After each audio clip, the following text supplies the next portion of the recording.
Hi, I'm Hendo, and today I'm going to show you 4 different ways to make easy gems for cosplay. These are the results of my experiments. I'm going to go over the pros and cons and ideal uses for each of these 4 techniques. I've been using the Cosgear App Planner to keep track of everything, especially all the different tasks and steps for each method, and I like that there's a spot for quick references, as well as for progress photos. I'm not going to go in depth here since I'm just kind of doing a general review thing, but if you want to see detailed steps for any one of these techniques, you can go ahead and check out the collab video with Cosgear over on their channel. So let's craft. Here are my hot glue gems made with clear hot glue sticks. This is combined with a variety of different color and backing options. So let's take a quick look at some of the combinations I have. Hot glue in a soda can makes for a nice sturdy base that's not likely to chip away. Hot glue and aluminum foil is nice because I pretty much always have these materials on hand. Hot glue and foil paper is probably my new favorite thing. Hot glue with a silicone mold can make it a lot easier to achieve some of those more unique shapes.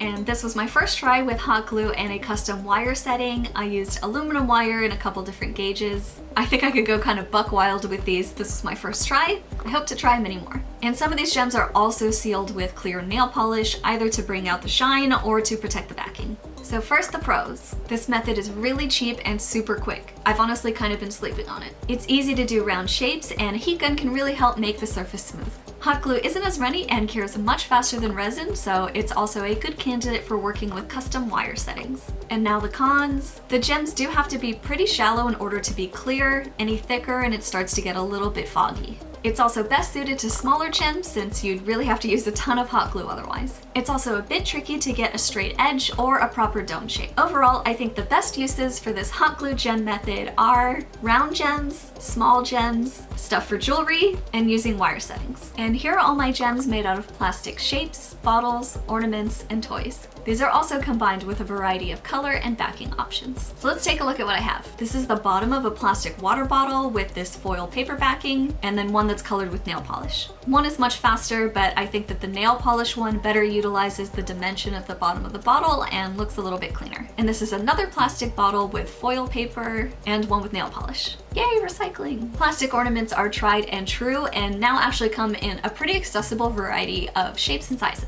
Here's a bunch of gems made with plastic ornaments, combined with foil, nail polish, glitter glue, aluminum foil, and paint.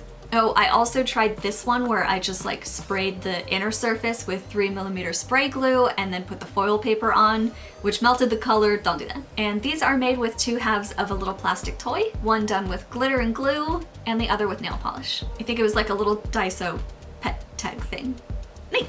So first, the pros. This is a great way to make really large gems, especially gems that'll have lights in them. This is also generally a pretty cheap method, though usually a little more expensive than hot glue. The finish also tends to be very clean because you do all of that coloring work on the inside of the surface. So the outer surface stays clean and polished. And some of the cons, it takes a bit of luck to find the shapes that you want. The plastic can be a bit prone to denting or cracking, and also super glue tends to chemically react with the plastic and make it a bit frosted, so can't really use super glue. But overall, I'd recommend this plastic shape method if you're looking for a really large gem or one to fill with lights, but you are kind of limited to what you can find. Here are my sculpted gems made from foam clay, insulation foam, and thermoplastic beads. You can of course use any other type of clay, foam, and also Worbla, but these are the materials I had. You can also freehand shape these gems, but I'm in a bit of a time crunch, so I'm gonna use the molds. So let's take a look at what I have. This one is my custom mold plus thermoplastic beads. These are some pretty old Instamorph beads that aren't clear. I think this would look really cool if my beads were clear, but they aren't, so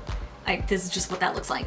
A mold with foam clay is really cool, but it does take a bit of a while for the foam clay to dry. But it's really lightweight and I love the result. And then this is insulation foam that's carved and then covered with Worbla and painted. And this was kind of a pain, but a really good way to make fully 3-dimensional gems instead of just flat back gems that rest on something. And I love painting, so it was fun to try. Okay, so the pros for sculpted gems. You have much more control over the size and shape compared to other methods. It also tends to be really, really lightweight despite its size, unless you're using real heavy clay, but don't do that. I mean, do what you want, but okay. And the cons are that this isn't generally translucent, so it does require some painting skill, unless you use clear Warbler or clear thermoplastic beads, in which case mix that with some like markers and you're good to go. But otherwise you're gonna have to paint it. Overall, the sculpting method is pretty good if you don't really need clear translucent gems, if you want them to be lightweight and big and have a really cool art style. And here are all of my resin cast gems, also made with a few color variety and backing options. So let's take a look at what I have. This one is just resin and resin dye. You can see it's pretty translucent because I took the time to heat out all the air bubbles. This one is resin and powder pigment. You can tell not really much need to heat out any air bubbles here. And this is resin combined with both dye and pigment powder. You can see that the more pigment powder you use, the less translucent it is compared to like this one over here. This one is resin, dye, pigment, and a little bit of glitter just to experiment. Not the most interesting experiment results, but there you go. This one's just resin and glitter without the pigment powder. You can tell the results are much cleaner. These little resin gems have a metal finding set in to make earrings. This is resin with some Cricut vinyl on the back. It leads to a really cool shiny effect, and you can actually super glue it straight on because super glue does not frost resin. And this one is just resin with some dye in it cast in my custom mold, sealed with nail polish. The pros are that resin casting is really durable and the result tends to be pretty clean.